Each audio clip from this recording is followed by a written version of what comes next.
You don't have to be a teacher. You only have to be a teacher when you really want to, deliver some knowledge that people who are more on the mystical path want to learn. Not everybody's on this mystical path. It's not for everyone as well. But nowadays, because of all the suffering in the world, it seems like everything is going fast forward, and we want everybody is meant to be understanding the spiritual science properly. You asked me last week, Ileana, you said to me, this Kriya Yoga wasn't taught to the public in the past. It was a secret teaching in the past. And so, what's happening here? Because Paramahansa Yogananda, you have to go to the course and you have to study Kriya Yoga. And that was such a valid question, because 30 years ago, not many people understood about this path. Not many people, they didn't know what spirituality really meant as such. They knew what religion was, but to be spiritual, not many people knew.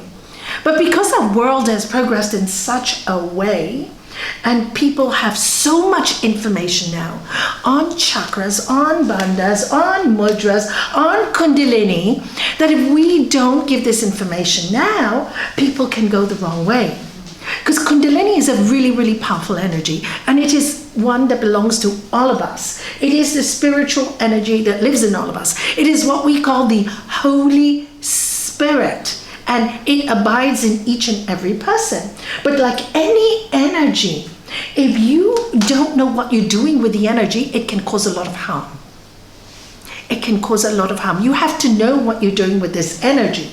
And this is why today I feel it's really important that we do need to teach it well. Because what I am seeing in the last 5 years is what we call Kundalini sickness or Kundalini problems. And what are Kundalini sickness and what is Kundalini problems? Kundalini is your spiritual energy, like I said, sits in the base of your spine, the Mooladhara. That is why we did the Bandhas last week, and I'm going to explain exactly why we're doing the Bandhas, why Kriya Yoga is important for those people who are studying this subject. Because if you don't know what you're doing and you're just doing all these exercises, what's happening is you're raising this energy, but if your mind is not ready for the concepts, because it can literally blow your mind. Our master said this many, many years ago. He said, look, you don't want to go to these classes that say raise your kundalini quickly, although there are many that do, because it is dangerous, okay? So the most important thing in this teaching, and I really want all of you really to understand this, is along with all these practices, you really literally have to practice the yamas and niyamas, which we talked about last week. And for those who are not clear on the yamas and niyamas, on my YouTube channel, I have many talks on yamas and niyamas. And please learn, because they're the grounding for this energy to grow in such a beautiful way. Now, if you are not well grounded and you don't practice this in your life, and I have seen this with people, you can become psychotic, you can become schizophrenic, you can develop problems psychologically, because what's happening, you're doing this spiritual practice, you're raising your energy to the higher chakras, but if you're not grounded to the floor, I have met many people who see lots of visions, but they can't deal with their home, they can't deal with their family, they can't deal with relationships, they can't deal with emotions. So I asked them that simple question, okay, you can have all these visions and you can see all these things, but you have no peace. Is that why you came to yoga?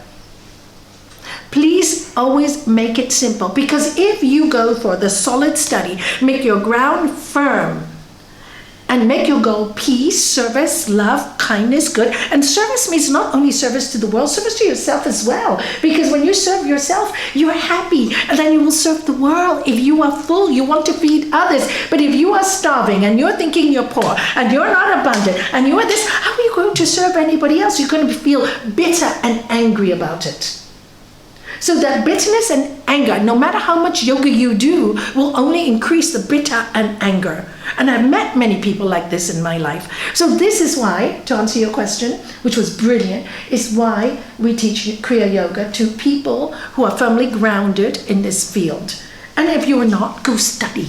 Go study, learn about yourself. Because when Kundalini rises in the body, it is the most incredible feeling, but it can be also quite scary. I remember, and I'm going to tell you, one time I was in Hong Kong, and I was just with mum and dad at home. They were both very ill at that time, and I went to spend 6 weeks with them. So, you know, go to bed early, 8 o'clock, 9 o'clock, and I would have a lot of hours on my hands. So I would meditate a lot in the evening. So I went on my bed that one evening, and suddenly, I know this sounds crazy, but Kundalini is a powerful energy. The whole duvet started to move like a wave, okay? And I got like, oh my God, is there a ghost here? Do you know? And I've been pretty long in this field. That time I was already in it for 12 years, but I got a bit scared. And then, of course, I said, I'm not, this is Kundalini. And what happened next was even more scary. My body, my spine started to vibrate up and down. And I go, oh, I know what's happening to me. This is the energies, the spiritual energy is powerful, it's an energy. We are electrical, you know that, right? Our whole system is electrical. So it's electrical energy. And my whole spine was doing this. And I go, it's good, I'm safe. God is with me, I'm not alone. Gurave is with me, I'm protected. And then right after this went on for 5 minutes, still I was a little fearful. But then I developed this feeling of waves of bliss coming through my body, like literally waves of bliss. Oh my God. And then I understood why so many people in the field of yoga, after a while, go a bit crazy. They become promiscuous, or they take advantage, teachers take advantage of other students. You know, they have that promiscuous sex, which they say you shouldn't have. Do you know? Because this energy, when it rises, okay, it actually feels very sensual. Now, you have to have the ability to distinguish between sexuality and sensuality. And this is happening within your own body. I was very lucky at the time my guru was alive. I don't know what, so many things happening to my physical being. I called him and I said, Gurudev, I don't know what's happening to me. So he said, what are you feeling? So I explained, da, da, da, da, da. And he smiled. I felt him smile over the phone. And he said, Nalanie, Kundalini, don't worry. You are practicing safely. You are practicing yama niyama. You are living a good life. It feels sensual, but this is why we practice brahmacharya, which is control of the lust energy. Precisely when these things happen, you don't go out sleeping with any Tom, Dick, and Harry. Do you know what I mean? He didn't use those words, but I'm just using those words. Because this does happen, and we've seen it in all the yoga fields, right? For so many people, because all your senses are heightened. But they're heightened for you to enjoy the bliss in whatever life you have. Your partner, you're meant to transmit this, your family, this love in a different way. Okay, so when we do Kriya Yoga, we are learning about the different blocks in our emotional system, our subtle body. Would you mind passing me the chakra board from there? It's just there in the corner. I'm just going to show you basically what we are doing in the field of spirit. That we know about our physical bodies. Now we have to understand about our subtle body. Our subtle body is where the chakras go. And why do they call them chakras? Because you literally feel them whirling. So you get prepared, because if it happens, you're prepared. You won't get frightened. You'll know, like me, what was happening. I'm so glad I knew what was happening to me. So, and many people have these experiences and they come to see me. They come to see me. I have a lot of people these days, suddenly, in the last 2 years, who tell me that suddenly their legs hurt or their head hurts, or they do these jerky movements. Okay, it's quite scary. And that's Kundalini, because I ask them what's wrong with them. They've been to doctors. First, I would say, check with a doctor first. And if everything comes out okay, all the tests, And what I've realized, when they are at battle with themselves, between material attachment, not being able to let go, and spiritual journey, no fear. When they're in between stages, actually the Kundalini is telling them, hey, you need to drop this old attitude and move forward. But they don't know that, because there's nobody really teaching this today. They just say, raise your Kundalini, and then they leave you alone. You don't know what's happening to you. So you should know what's happening to you when these things do happen, and they do happen. And you got people like Wim Hof. I think many of you have heard of him. On YouTube, he does the Pranayama, which is very forceful. Now, he can deal with all of this, and it's wonderful. It's absolutely wonderful, because it does work. But people who can't deal with this energy, then it's hard for them, okay? So we need to be careful. But he's brilliant in everything he's done. Look what he's done for himself and a few other people. So today we're going to talk about the Granthis, which I did at the retreat, but very briefly.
We can do a whole workshop on it and take a whole day to do that, where I can teach you physical ways to remove these blockages, to not only breathing. We're just focusing on breathing because of space, right? But if we do the physical exercises to remove these blocks, then you need to come in like yoga clothes and t-shirts and to be able to move. So there are three major blocks in our body that all the scriptures speak about. And these major blocks are emotional blocks, either from this life or from previous past lives, that have been so deep in your system that when you died to take on this body, you took on this body to learn about them. That's why you're here. You're supposed to now break the cycle of pain in this lifetime. Break the cycle of samsaras, the karmas that you had accumulated in a previous lifetime. If you weren't meant to break the past karmas, you wouldn't be sitting in this room. You just wouldn't. You'd find me crazy and nuts, and you're not going to be here, okay? So the reason why you're here is because you already know this, okay? So the three major blocks that they talk about is the Muladhara, which is actually around this whole area. The first two chakras is somewhere in between. This is why we do the Mula Bandha. Today we're going to fine-tune the Mula Bandha, and I'll tell you why you should fine-tune it. It's so good for physical health, mental health, and emotional health. So the first blockage here, this one is called the Brahma Granthi. Can you all say it? Brahma Granthi. And this is when you're you're in fear, you got blocks about security, you got issues with not settling, old bad habits, old fears about money, about physical things, physical relationships, attachment to businesses, attachment to relationships, possessiveness, fear of losing that kind of security, instability in work, and never get yourself off the ground, always thinking, I'll do it tomorrow, I'll do it tomorrow, I'll do it tomorrow, okay? So that's the first block, which is basically in these two areas. So then we go up to the next block, which is in this kind of area here. You see, they all run into each other. And this is called the Vishnu. where it's Vishnu Granthi. Now this becomes blocked again because of many lifetimes, and this lifetime too you've been hurt by many people. Friends have caused you a lot of suffering. People that you never believed would be disloyal have been disloyal. They leave a huge mark in the heart. You've done good deeds, and what's happened? Maybe you've got people attack you in return. So it leaves grooves in the heart, causes heartbreak, and very difficult. It's very difficult to break that blockage, because the heart is where we connect to God. You know, this is where we connect. That's why it's called Vishnu. Vishnu is the creator, God the creator, we call it. The one who brings Brahma down, and Shiva is the one who creates and destroys. They're all symbolic. Look at the mantra that we use all the time. Guru Brahma, Guru Vishnu, Guru Devo Maheshwara, Guru Sakshat Param Brahma, Tasmai Sree, Gurave Namaha. The Guru creates, the Guru preserves, the Guru dissolves the universe. The Guru, in fact, is absolute. Salutations to the Sadguru. Salutations. We even touch our heart when you say, where does the Guru live? This is the electrical system to connect us to the divine. But that's where the kingdom of heaven is. You can't find it anywhere else. You have to search inward, break all those blockages before your mind becomes pure, neutral. Not good, not bad, just neutral. And then you can see things clearly, as you would when you're on a plane. And when you're on a plane, what happens? You know, you go through the turbulence, the clouds, and you think, ah, some people get scared, I love it. And then suddenly, you actually love it. Yeah. And then when you go above the clouds, and you look down, and you see all the clouds, and you're above it. This is exactly what happens. This is what we're trying to do. We transcend the physical existence and connect with the spiritual. Now this is a journey.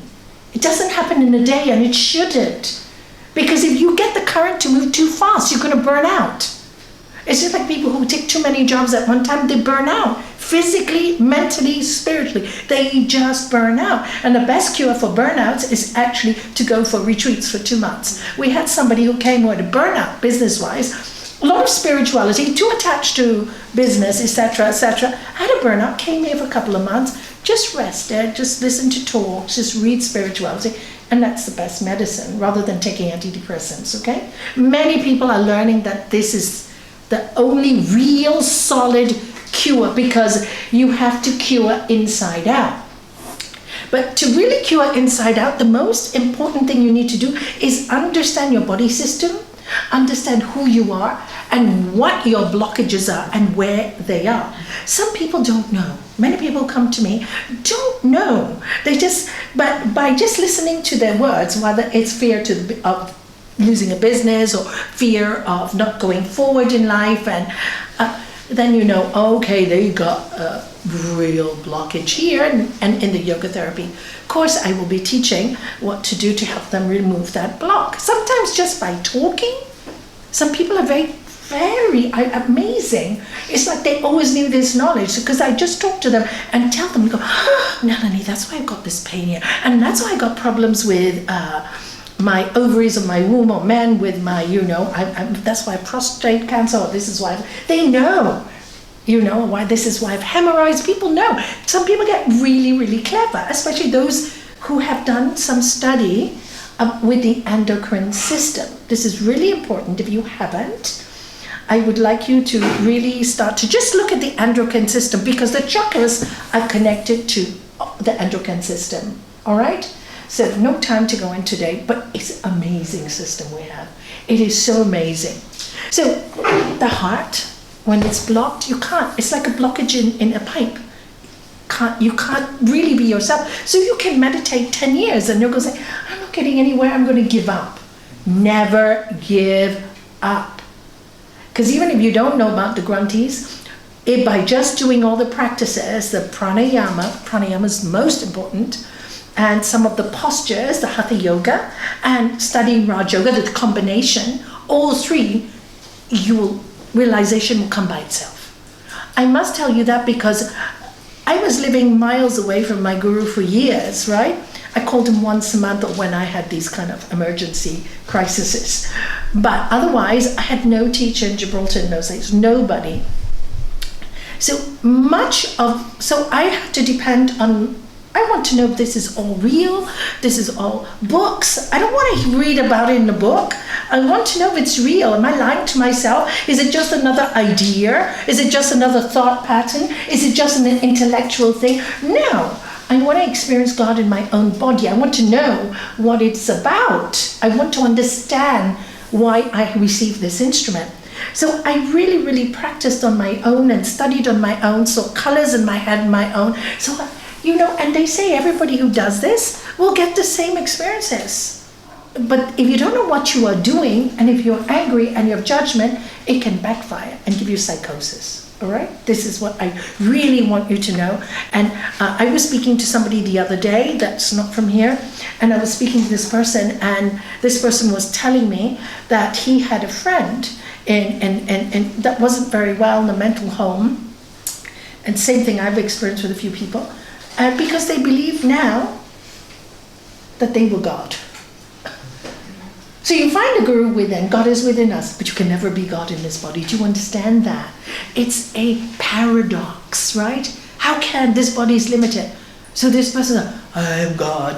And so the other person says, okay, if you are, I am too, right? That's, I am God. You're not. Ooh, why do you think it's in a mental home? Right? So I said, I have similar experiences. So it's really nice to compare notes with other teachers and other people who go through patients like I do. So this knowledge, is share it with those who are only ready to hear it. You got it? Or understand it. Otherwise, don't share it. You give people the right information that they're ready to have at the right time. You got that? It's really important. Nowadays, all the teachers are giving so much information, but the mind's not able to understand it. So it misunderstands it and uses it for their own power. Because whether you like it or not, when you go on this path, you become powerful. Okay? You get magnetism. And many of you will tell me, and many of my students, and I feel, Nalanie, I don't know what's happening. Everybody's coming to me for help. Yes. Because this is what happens. You become a light bulb. You don't know it, and that's what I like, the humility.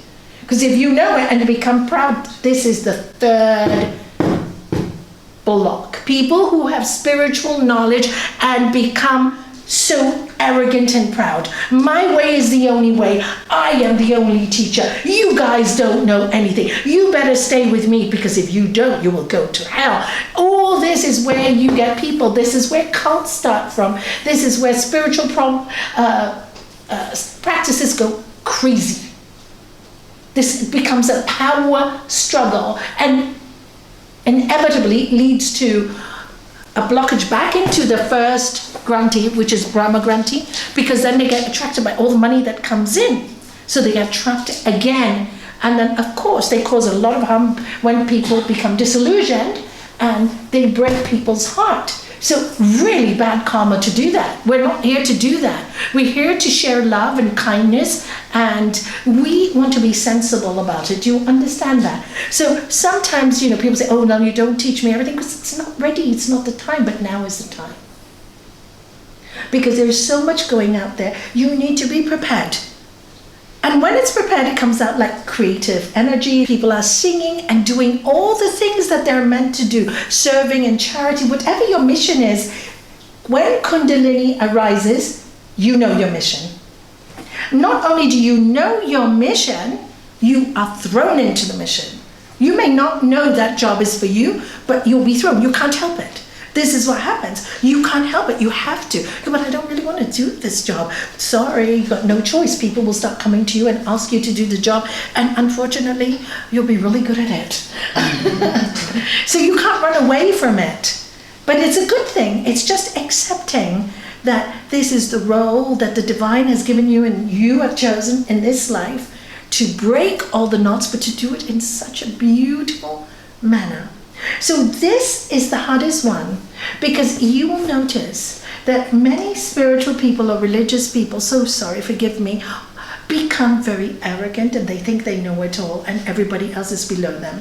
And not only this becomes very, we were talking about it last night with Philippa, they become very judgmental. They judge everybody for everything they're doing. Because you eat this, you're bad, and because you're this, I can't deal with that, I can't.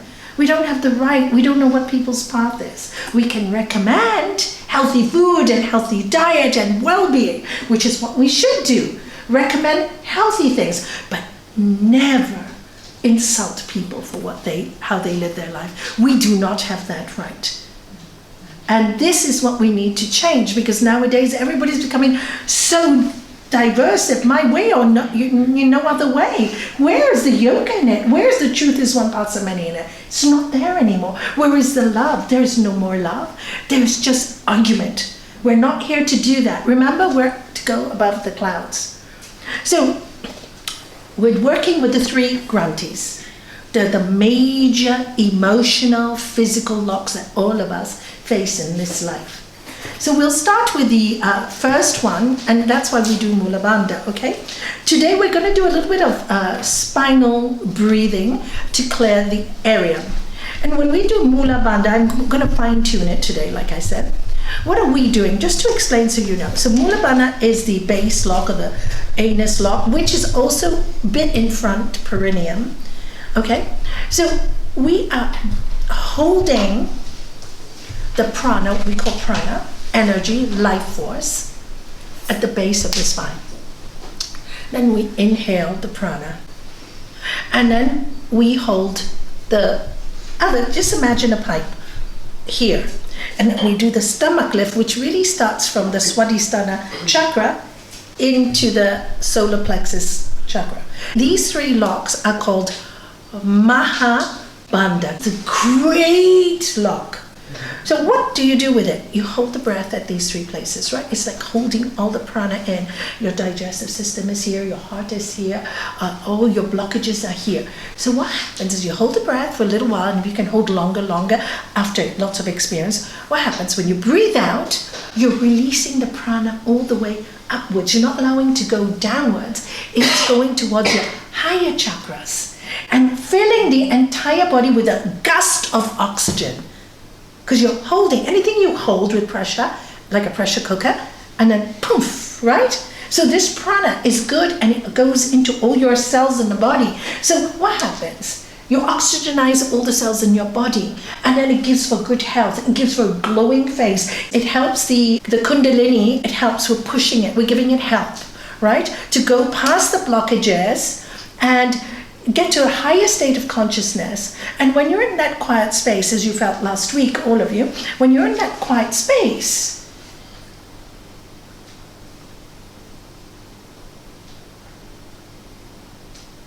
you're one with consciousness, because your mind's not interfering. It's just not there anymore.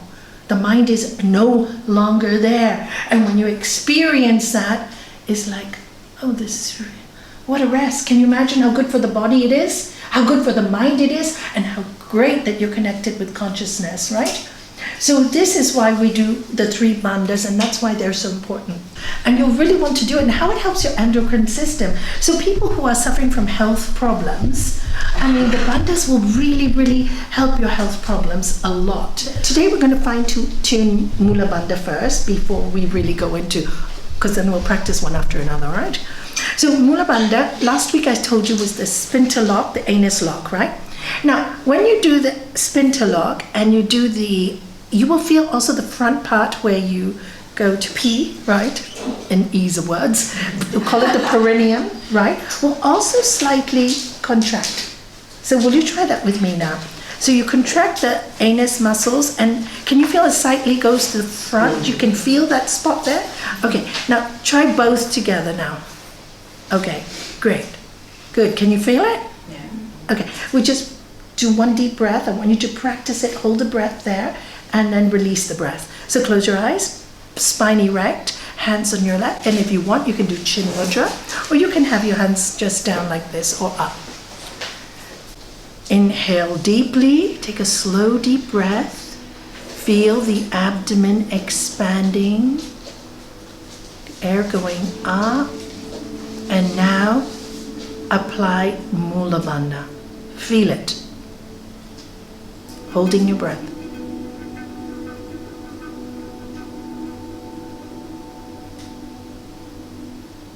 Release.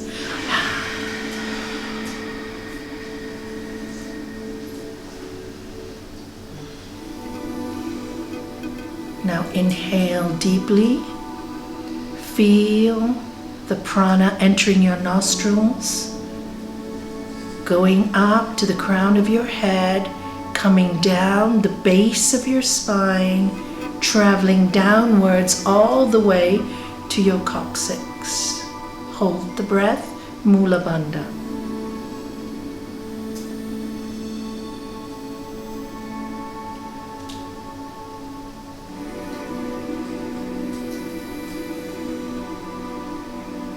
Open your mouth and release.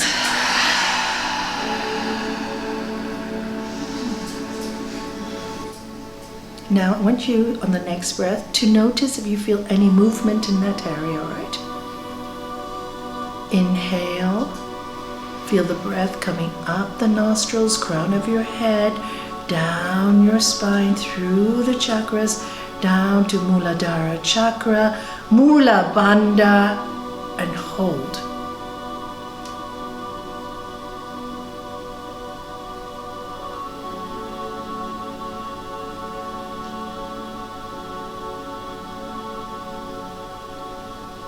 Open your mouth and release.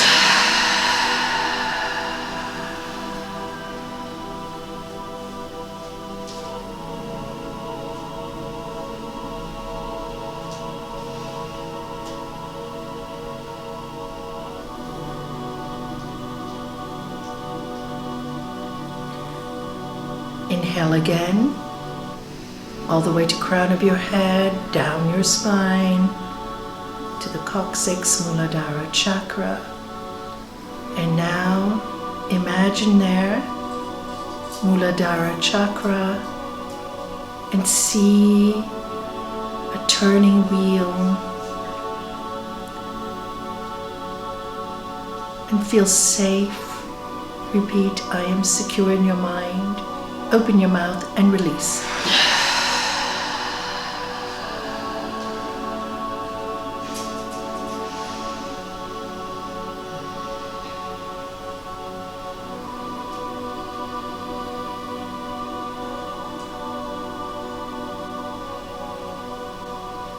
Open your eyes. When we let out the air after we've held it, maybe it's from loving the other breathing so much. We have to let it out of our mouth. No, you can let it out of your nose. We're going to do that with Bhastrika. Yes, this is just for the initial tension. You see, when new people come or you start a new technique, in the beginning, I always let out with the mouth so that the tension comes out. It's like when people are pregnant and they go, and then later on, once they're going to give then they go the other breathing. Okay? But even with this, I felt like I wanted it from the nose. It's just fine. You can do it. Yeah. Whatever is your yoga teacher. So remember, we're all different. So if it is more comfortable for you to take it out from your nose, do it from your nose. No difference. It's what is more comfortable, feels right. Because what works for you will work for you. Right? What works for... Mostly with beginners, I like to use their mouth, but because we're teaching a new thing today. But yeah, use your nose. Absolutely fine. Any other questions? Anything anybody would like to ask? Okay, so that is Mula Bandha. So the next one we're going to do again is Jalandhara Bandha. Now, which glands do these affect? Thyroid. And parathyroid, right? Okay, which chakra is this one? Yeah, okay. Yeah, thank you, good. So it's your throat chakra, and what is it connected with? Communication. Communication? Intuition as well. Intuition, communication. Okay, so your communication becomes weak when your heart is broken, when you don't trust yourself, when you have low self-esteem, when you, basically all those emotions when you've suffered trauma in the heart area, okay? Communication is incorrect. Either it's crazy or mad or rude or angry, or it's too timid and quiet and you never say the truth and you become a people pleaser because you're insecure, okay? So this is a really important thyroid that we need to, this place, because it's connected straight with the thymus gland, which is here near the heart. You can tap it, please tap it. Sometimes when you're broken heart, if somebody hurts you, it's a good thing to do, by the way. You know, when somebody really sometimes say some mean things, and I go, thank you for saying the mean things when I'm fine. But I feel a bit sad, so I'm going to let it go. You know, I'm going to let it go because I'm a bit sad. And it works now, let it go. You can feel the energy there. Yeah, you can feel the energy there. So that's the thymus gland. So it's all connected to the heart, right? So the Jalandhara Bandha works to this area and to this area here. So it's a throat lock. So swallow. Do you feel that when you swallow? Yeah. The glottis here? Okay, so when you take a deep breath, you do the Mula Bandha, Jalandhara Bandha, hold the breath here, and you bring the chin to the chest. Now, why do you bring the chin to the chest? Because many times we have problems in the brainstem. The brainstem is the connection from the brain to our gut, right? It is also the connection with your lower chakras. So when you do this, you're actually stretching this part, allowing that stretch, which is really good for the carotid artery as well, because when you release, it gives oxygen to the vagus nerve and the carotid artery. So very good for people with heart problems. But you don't do Bhastrika with people with heart problems. So you have to know what to give, you see? So you don't do Bhastrika with heart problems, but you do Jalandhara Bandha because it helps bring oxygen to this area. When you release, goes here, okay? Also your brain stem. And Paramahansa Yogananda, who you love, speaks a lot about medulla oblongata, which is this brainstem right here, as the connecting, most important connecting part of our body, most important of the nervous system. So, and he says this is where we have to bring prana to.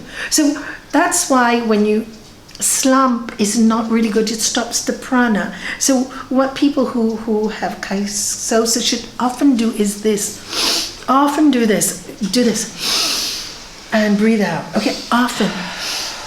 And also when you feel you're lacking in communication, you want to say something but it's stuck, you just do that and hold the breath there. Hold the breath there.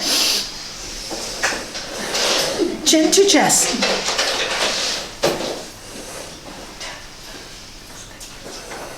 Lift the head, exhale. Stay quiet.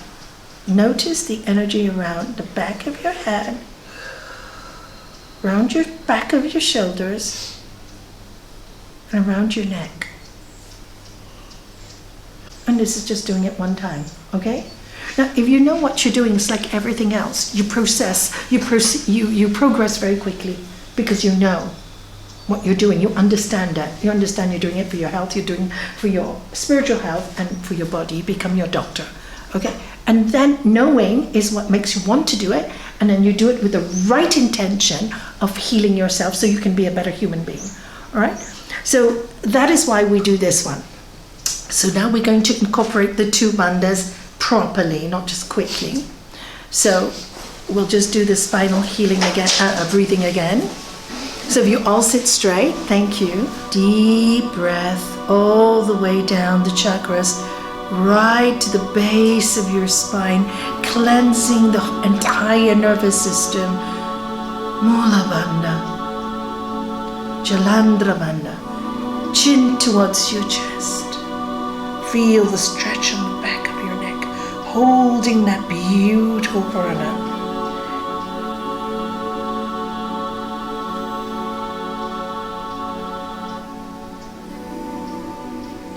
Lift your head, exhale.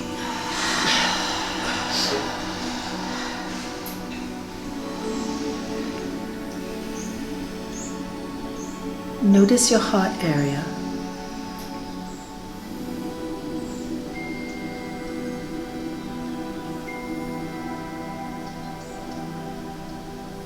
you might see colors. Notice the feeling on the palms of your hands. Prana is being sent to every single cell in your body.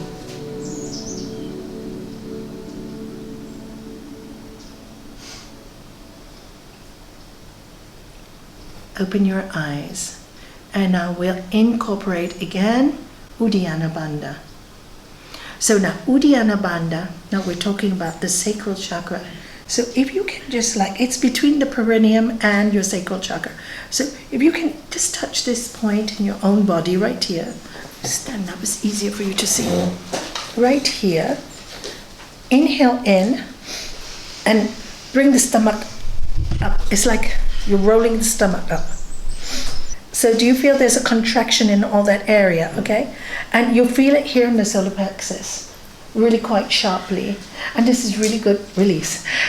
This is really good. Thank you. Yeah, you're holding the breath so long. Yeah, this is really good with people who have problems with IBS, with stomach problems, digestive problems, etc. To do this, to move the energy, even if you just do the Nalanie that you have in the Kriya Yoga that you have in Hatha Yoga. It's called Kriya Yoga and Hatha Yoga, and you do the Nalanie. You just do this rotation of the stomach like this. Yeah, it moves the energy in that area. And if you've got any kind of problems with abdomen, female with womb, with your ovaries, whatever, it's really good for everyone just to do that, all right? That's the Nalanie. That just moves the energy. You can even feel it move the energy in the area. It's like anything. If you have still water, you get lots of mosquitoes, right? So this is what happens with our digestive system. When we have the body is sick, then the mind is, the blockages are not removed. You still have problems. Everything becomes worse. Then you get depressed. I do all the spiritual practice. Why am I not going forward? Because you haven't really removed the blockages yet. They're still there. So you really need to work on it. And you have to ask yourself, what's causing it? Am I heartbroken? Have I really forgiven? Have I really let go? And if you haven't, don't be impatient. It takes many, many years to forgive sometimes the trauma that comes in your life. And sometimes you think you've totally forgiven and you've forgotten the whole thing, and suddenly it'll come back all up again like a monster and attack you. And you say, what happened? It's just testing you that you're strong enough or not. So you might be really upset for 1 day or 2 days. If you need any help, call me at that time.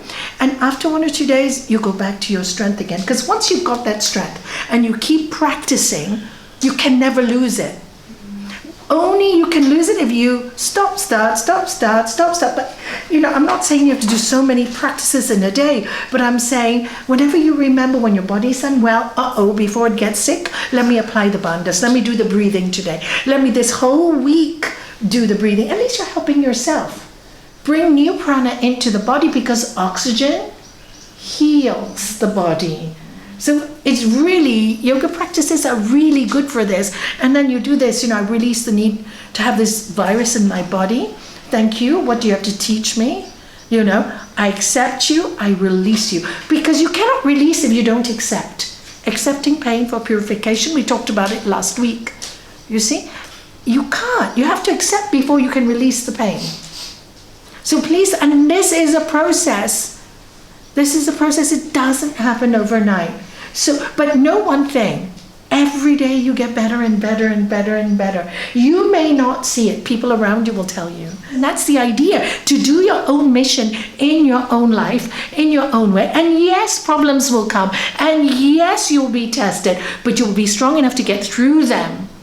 Because now you understand what is going on within you. And spirituality is not like, I'm so spiritual, I do so many mantras, I do this. Nothing to do with that. It's solidity, it's firmness. You are called to the work to act, to do, to serve, to love. But you love yourself for it. You're comfortable. You don't feel like, oh, I'm serving everybody and nobody gives me thanks. No, you don't even want the thanks.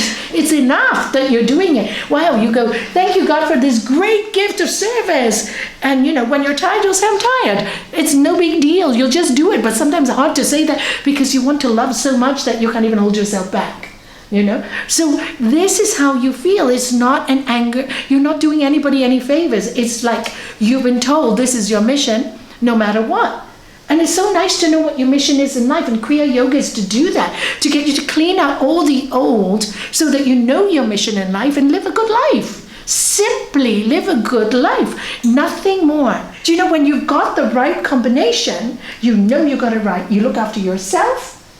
I deserve the best because when I have the best, I want to give my best. Do you see? There is no, oh, I should be good to find God. Well, rubbish. Life is going to give you so much headache. If you, Gandhi said, you have too much, you think about money all the time. You have too little, you think about money all the time. So if you have just enough and enjoy your life with it, we have what we call in the Hindu scriptures, 4 things you need to achieve a good life. They were called the Purushottamas. Ayurveda teaches this. It says with these 4 things, this is how a human being lives. First is Dharma. What is Dharma? Your duty in life, your family, what you've been given, where you've been placed in your life. Dharma. Swadharma is what you should reach, which is your spiritual duty, which is joy in your Dharma. Not complain, but joy in what you've been given. Okay? That's the duty. Second one is you should, Artha, you should have wealth.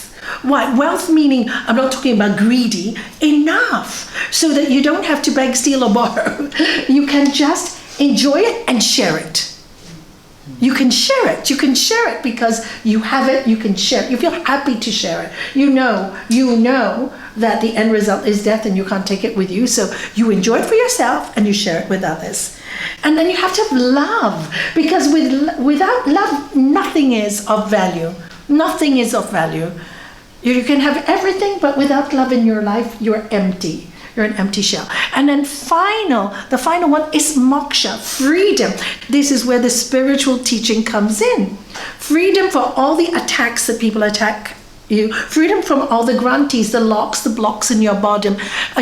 Freedom from your own emotional problems. That's the freedom, because really, ultimately, you can deal with the world. But the hardest person to deal with is yourself. Your own blockages. I am not good enough. I can't do this. I can't do that. This is what happens to the human mind. We're constantly attacking ourselves. We don't trust enough. And this is what you have to have, those 4 things to live a good life. So all this other nonsense that you can't look after yourself and and don't do this and I know where it came from. I don't know where it came from. It's to keep us poor. It's to keep us crushed. We're not here to crush. We're here to be gods and goddesses. Chinmayananda said that so clearly. We sell the ability to be angels or gods and goddesses on this earth. This is moksha, just for a few things that we're greedy for, a few desires that we are greedy for. And we sell our beautiful freedom for that. That's moksha, okay? And this is what all the yoga studies about. What is a Jivan Mukta? A Jivan Mukta who understands that we are spirit and lives a spiritual life in the material world. A Jivan Mukta looks like everybody else, but people may not know it. And there's no need to say, I am a Jivan Mukta, because when you say it, then you're probably not. Because when you say it, it's kind of like you're trying to prove something to people. You don't need to prove anything to anyone. Because then you get to the spiritual ego again. You get trapped there again. Oh no, one trap after another. And when you get to that spiritual trap, you know it. Because you're not comfortable with yourself again. And where do you feel it? I call it my words, because I went through this many times in my life. And I called it ego sickness. Because I'd feel sick, I'd feel like vomiting, I feel like throwing up. And then I knew I was too much about Nalanie. That I was too much, something was not right. My grantees were blocked. I didn't feel secure in myself. I knew when this happened, I need to work on myself. Not my husband, not my partner, but me, because I am feeling it. Do you get it? Mm-hmm. And that takes you to be the best doctor you can ever be for yourself. So as long as we can live, whatever karmas we have, we don't know. But at least when we get our karmas with illness or loss or whatever it is, we have the capacity to bring up this energy, hold it, so that we bring light to ourselves. And this is why you see all the saints and sages when they open the Sahasrara chakra, they got the halo. Because that's the top chakra, right? That's where you receive all the light and all the energy. And this is when we hold it, and then we break all those blockages, emotional, physical, whatever it is, and then we open. The prana comes through our body and through the head. And that's when you get visions of whatever masters or things start to happen in your body that you haven't even understood. And you go, oh my God, I'm really a machine. I'm a perfectly designed spiritual machine in this physical body, which correlates to all the androgen system, each and every one. You can correlate to your system. So then you understand yourself physically, you understand yourself mentally, you understand yourself emotionally, you understand yourself intellectually, and you know which one you need to get in order to feel whole. Because we live in a world where everything is mind. You're on the phone, you're on the TV, everybody's trying to influence you. Stop that. Let the divine influence you. Let your Holy Spirit influence you. Become your own creative master, because you will have communication with the divine, or whatever you want to call it, God, in your own way, in your own heart. And at the end of the day, that's the only person you live with. When you sleep alone at night, is anybody else in your dreams? You know, who's dreaming? You are. When you hate somebody, who's feeling it? You are. When you love somebody else, love somebody, who's feeling it? You are. And this is why the yogis say bhakti yoga, because if you can do bhakti yoga, it is the fastest path in this generation. My father used to say to me all the time, love will get you to the divine, and japa to help you with your mind. Japa is repetition of a mantra. It will help you settle your mind, because your mind will da da da da da da da. Om Namah Shivaya, Om Namah Shivaya, Om Namah Shivaya. Thy will be done. Or Om Mani Padme Hum, whichever one you choose. Choose one and stick to it. That's all I say. Choose one, stick to it as the permanent practice, and you chant all the other mantras for other reasons, right? But it's fun. But choose one and stick to it for the rest of your life, because it will change your life. It changed mine in so many ways I cannot tell you. I've had so many experiences with the mantra. And my worst times, it became my best friend. Really. Because there was nobody else in your worst time. You know. Okay? You can go to your friends and everybody feels sorry for you. And you go home, what are you, alone again? Where are you living? And if this is not well, you will not be well. Got it?